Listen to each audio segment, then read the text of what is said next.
Hi guys! Good morning! Samahan nyo kami ngayon. Kukuha kami ng mga sample ng hito at tilapia. Kaya gumagawa na siya ngayon ng fish net para makahuli kami ng sample. At ayan na, simulan na natin. Ayan, nakakuha na kami dyan ng sample ng hito. Nakakatuwa kasi wala pa siyang 2 months. Pero tingnan nyo naman guys kung gano'n na siya kalaki.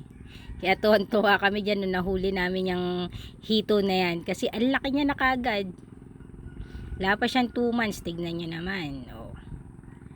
Mukhang meron tayong iihawin sa darating na Pasko at bagong taon. At after nga natin kumuha ng sample ng hito, nakita na natin yung kanilang sizes. Kaya ipagpapatuloy na natin yung pagpapakain sa kanila at pagbibigay ng feeds.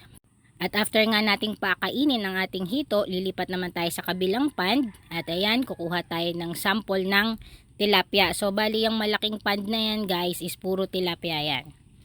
Ayan, nakakuha na tayo ng samples. Ayan, tingnan nyo kung gano'n siyang kalalaki na. O, diba? Magkaka-age lang yung hito at saka yung tilapia. At ayan, pinakain na namin lahat ng feeds sa kanila. Tingnan nyo kung gano'n silang karami. Ang lilikot na nila kasi ang lalaki na nila oh.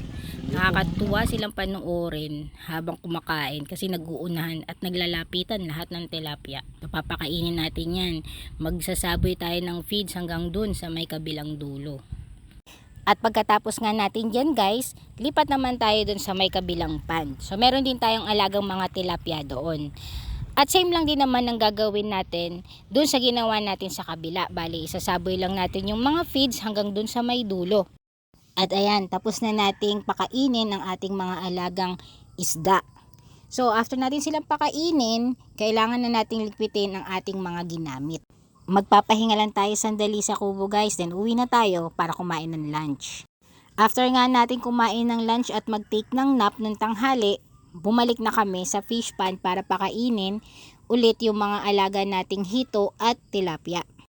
At talaga nga naman guys na nakakatuwa at nakaka-relax na pakainin ng ating mga isda.